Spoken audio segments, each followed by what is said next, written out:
Welcome to another installment of Donning the Armor. This morning we will begin in Genesis chapter 39, verse 1. Now Joseph had been taken down to Egypt, and Potiphar, an officer of Pharaoh, captain of the guard, an Egyptian, bought him from the Ishmaelites who had taken him down there. The Lord was with Joseph, and he was a successful man, and he was in the house of his master the Egyptian. And his master saw that the Lord was with him, and that the Lord made all he did prosper in his hand. So the Egyptian doesn't recognize God. He doesn't recognize the Lord. But he can still see the work of the Lord in the life of Joseph, in the walk of Joseph. So Joseph found favor in his sight and served him. Then he made him overseer of his house, and all that he had he put under his authority.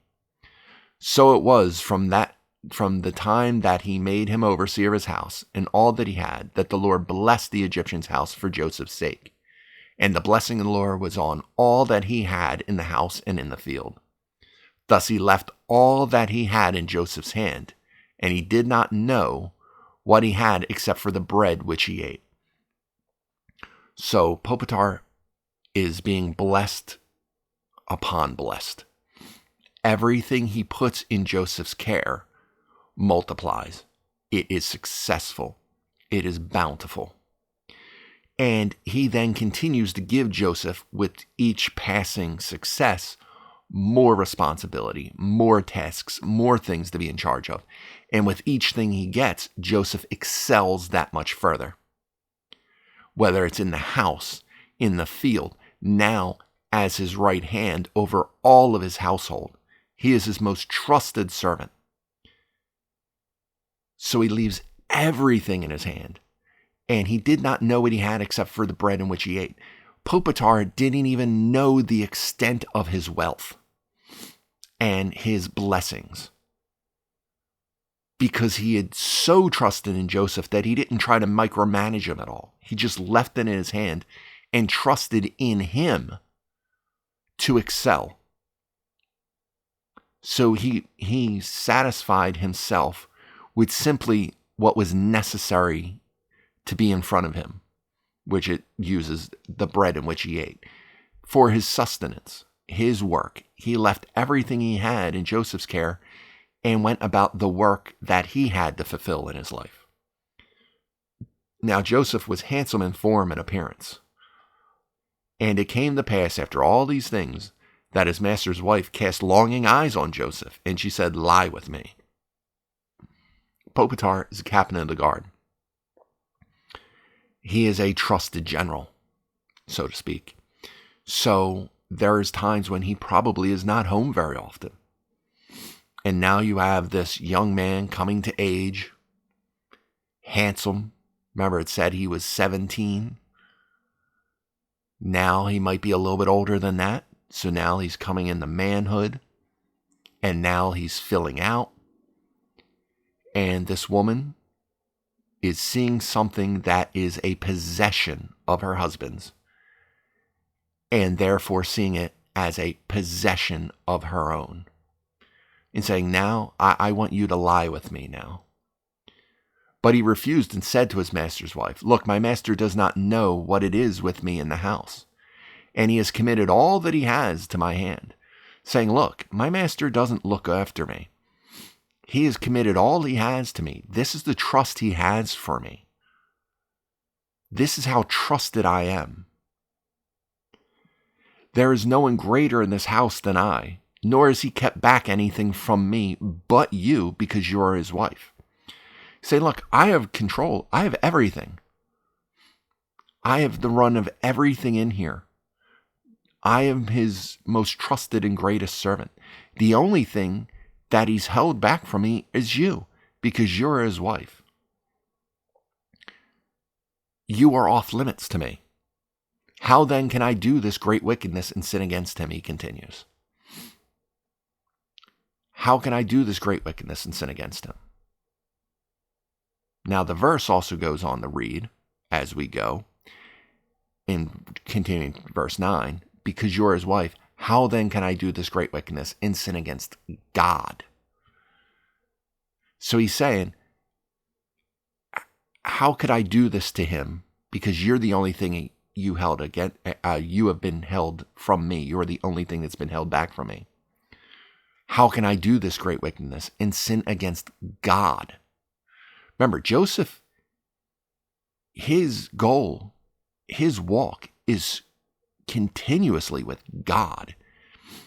So he's saying not just, hey, I can't do this to my master. What if I lose all I had? He's saying, I can't do this against God. God would be the one I'm sinning against. God would be the one I'm going against. This wouldn't not be right to do in the face or against my Lord, who has blessed me abundantly in all of these things. I won't do it against God. So it was as she spoke to Joseph day by day that he did not heed her to lie with her or to be with her. So this was not a one-time thing. She continued to persist, to pursue him day after day, and he repeatedly turned her away from him. But it happened about this time when Joseph went into the house to do his work, and none of the men of the house was inside, that she caught him by his garment. So she knew they were alone. So she grabs a hold of him physically, saying, lie with me. That's an escalation. That she grabs him by the garment. That she grabs him when no one's around and says, no, now this is going to happen. But he left his garment in her hand and fled and ran outside. And so it was when she saw that he had left his garment in her hand and fled outside, that she called to the men of the house and spoke to them, saying, see, he has brought in to us a Hebrew to mock us. He came in to me to lie with me, and I cried out with a loud voice. And it happened when he heard that I lifted my voice and cried out, that he left his garment with me and fled and went outside. So now, being rejected, being angered and embarrassed that her pursuit of him is ineffective and in a way hurting her pride and ego because he does not want her, because she feels he should be her property and has no right to deny her. Now she cries out and says that he assaulted her when he did not. So she kept his garment with her until his master came home. So now she told the men, so that way there'd be a record of this happening. And now she tells the master, saying, hey, this is what happened. So verse 17, then she spoke to him with words like these, saying, the Hebrew servant whom you brought to us came in to me to mock me. So it happened as I lifted my voice and cried out, that he left his garment with me and fled outside. So now she's saying that she didn't pursue him, that he came to her to attack her and to lie with her and embarrass her and defile her.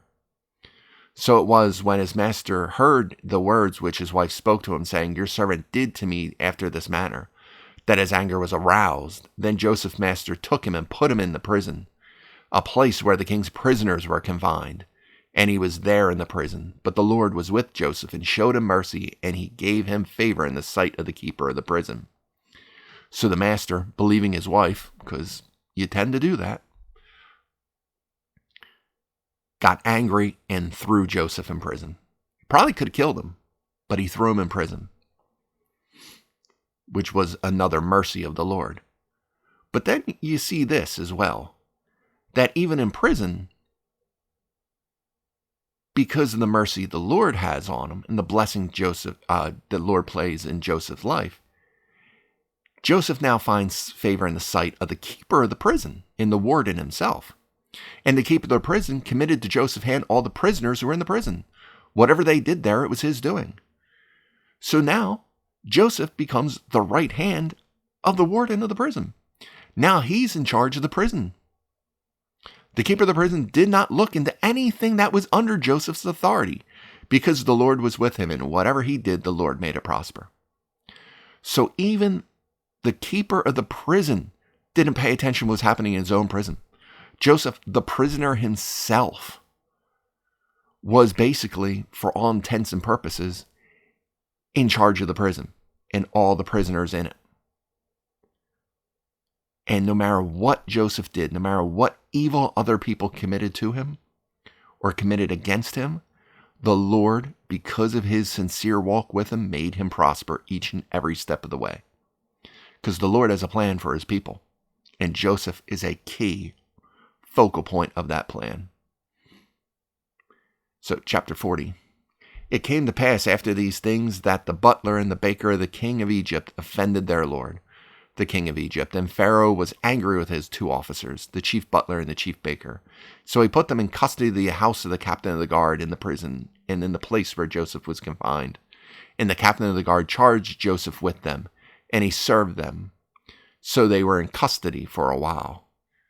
So now you get 2 new prisoners, 2 new people who have fallen out of favor with an earthly king, the butler and the baker.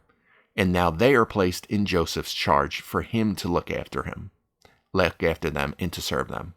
Then the butler and the baker of the king of Egypt, who were confined in the prison, had a dream. Both of them, each man's dream in one night, and each man's dream with its own interpretation. And Joseph came in to them in the morning and looked at them, and saw that they were sad. So he asked Pharaoh's officers who were with him in the custody of his lord's house, saying, "Why do you look so sad today?" So they've been there a while. They now have dreams, and Joseph can see something's different. And he goes, "Hey, what's up? What's the problem?" And they said to him, "We each have had a dream, and there is no interpreter of it." See, they believe that the Magi could take a term from the Babylonians, could interpret dreams. They believe that this is something that people could do for kings instead of the trickery they actually did. So here they're saying, hey, we have no interpreter. They had this horribly vivid dream, each of them, and they have no way to know what it is because they have no one to tell them what to think about it. So Joseph said to them, "Do not interpretations belong to God? Tell them to me, please." So Joseph, once again, righteous before God, says, "No, people don't interpret dreams. God interprets them. Let me know and I'll see if God will reveal it to me."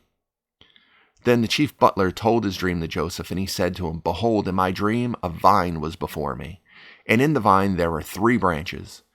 It was as though it budded, its blossoms shot forth, its clusters brought forth ripe grapes. Then Pharaoh's cup was in my hand, and I took the grapes and pressed them in the Pharaoh's cup, and placed the cup in Pharaoh's hand." And Joseph said to him, "This is the interpretation of it. The 3 branches are 3 days. Now within 3 days Pharaoh will lift up your head and restore you to your place. And you will put Pharaoh's cup in his hand according to the former manner, when you were his butler. But remember me when it is well with you, and please show kindness to me. Make mention of me to Pharaoh, and get me out of this house. For indeed I was stolen away from the land of the Hebrews. And also I have done nothing here that they should put me into the dungeon." So he gives them the interpretation saying, look, in 3 days' time, you're going to return to what you were doing before. Pharaoh's going to restore you to your former position. Please, when that happens, remember to bring me up to Pharaoh, because I shouldn't even be in Egypt. I was stolen away. I was sold into slavery from my own land, and I didn't do anything to be put in this dungeon to begin with. I didn't do what they're accusing me of. I am an honest and innocent man. Please take my case to Pharaoh, is what he's asking.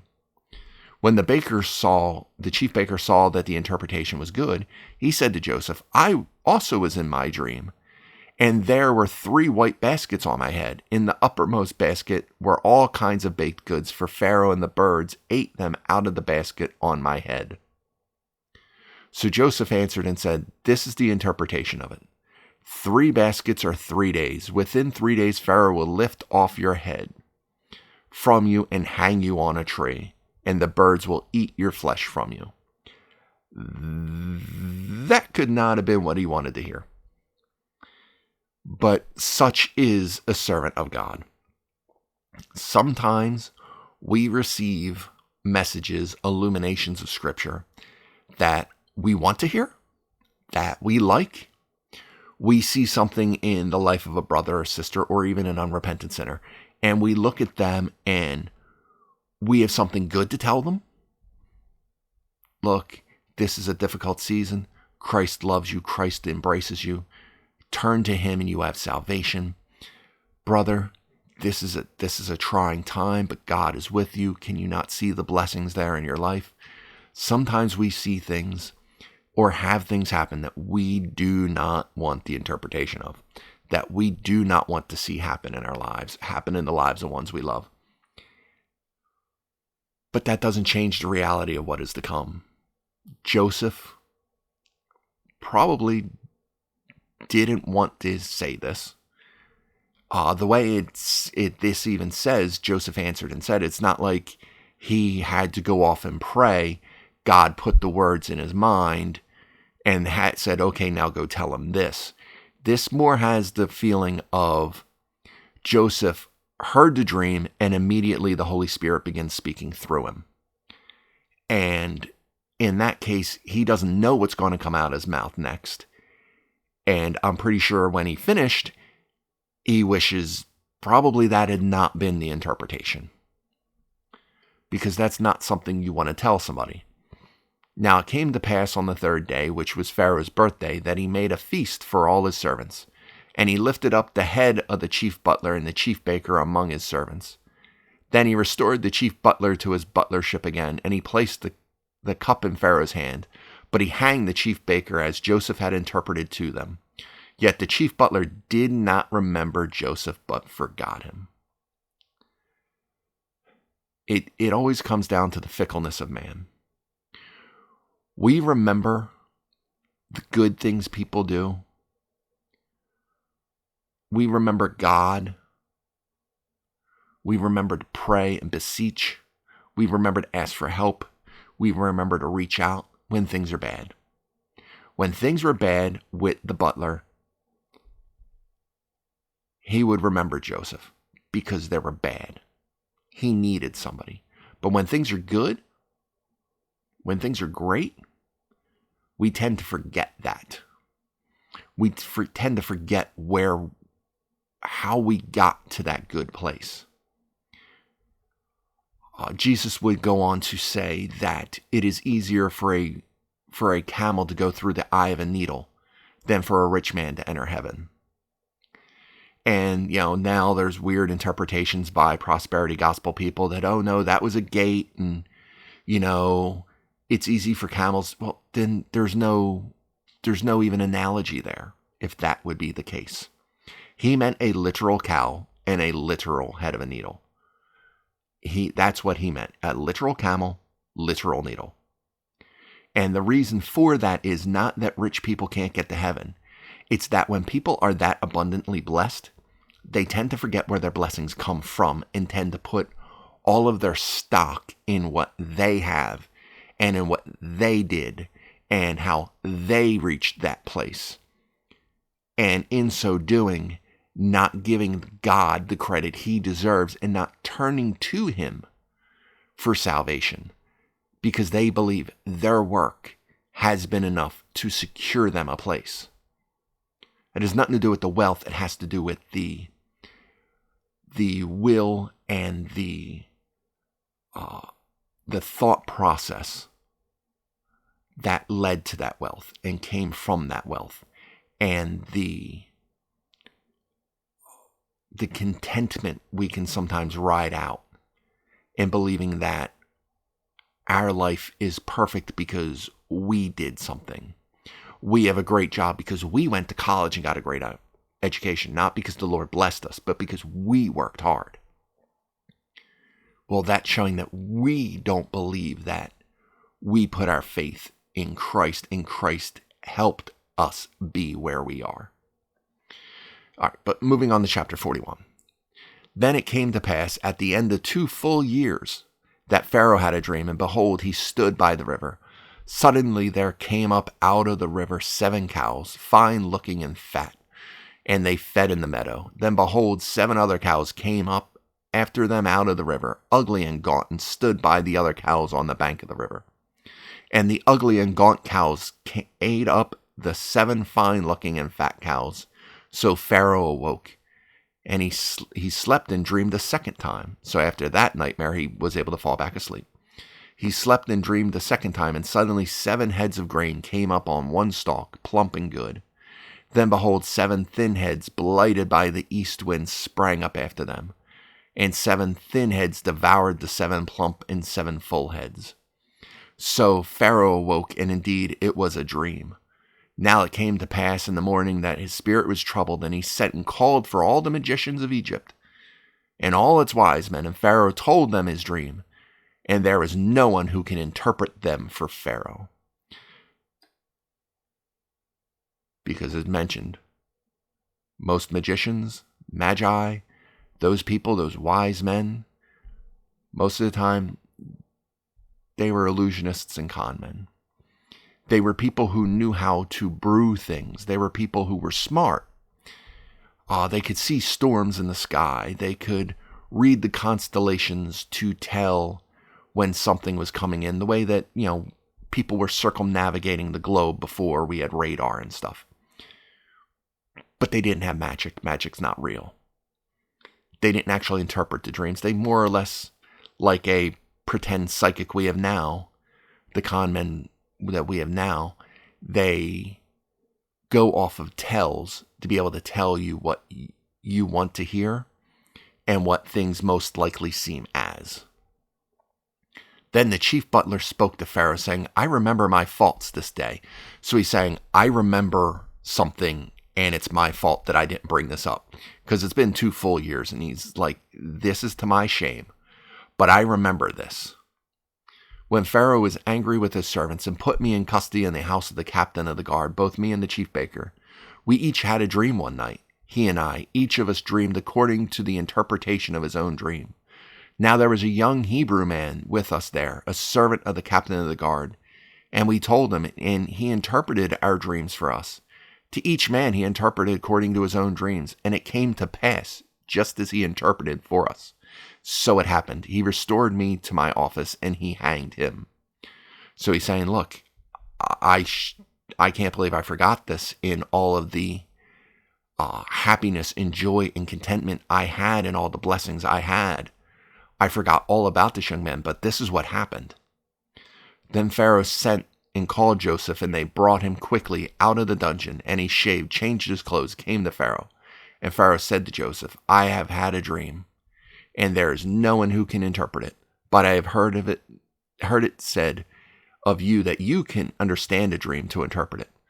So Joseph answered Pharaoh, saying, it is not in me. God will give Pharaoh an answer of peace. This is a man who just spent 2 full years after the interpretation of the dream. Not sure how long he spent before that, but after the interpretation of the dream, he just spent 2 full years being forgotten by man and trusting in God. Now it comes Pharaoh, this powerful person, saying, you can interpret my dream. And Joseph goes, no, not me, but God. It is not by my work, but by God. That is it. Everything we do, good times, bad times, but God. It is not me, it is God. We experience the consequences of our own sin. We will have oppression against us. We will have spiritual warfare. We will not work our way out of that. It is in God. God will relieve us of that. Good or bad, God is the one who is sovereign.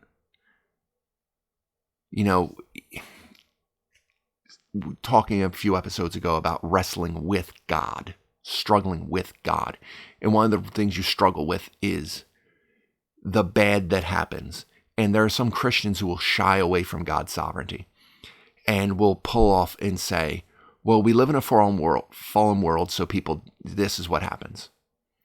And yes, it is because we live in a fallen world that God has removed his hand from us in a way. And in our free will, we seek after wickedness. And we do wickedness and commit wicked deeds. But insofar as things happening, nothing happens without God allowing it to happen. And sometimes that means tragedies happen because God allows it. And that is a hard thing to come to grips with, because we don't live in the sovereignty of God. We don't live seeing the world through his perfect eyes. That is the contention of the book of Job, is all these things, bad things happen by demonic oppression. Job is afflicted continually by Satan. Satan is the one afflicting Job.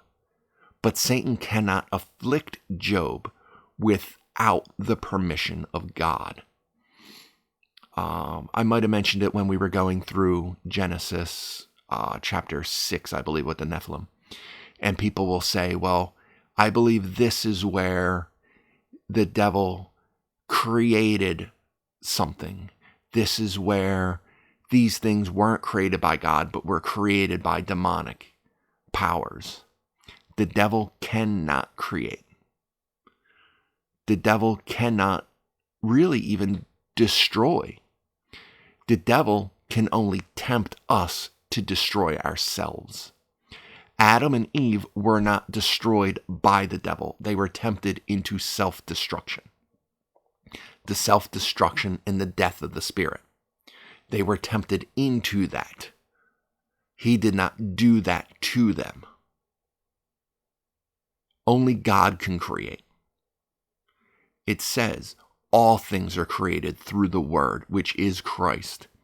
All things were created, and everything that has ever been created or will ever be created was created through Christ. The devil can only do what God allows. So it's the old atheist talking point. Well, then why does God not kill Satan? Why does he let him exist if he does all this evil in the world? Because Satan, like us, has free will, but he's on a leash, like we are.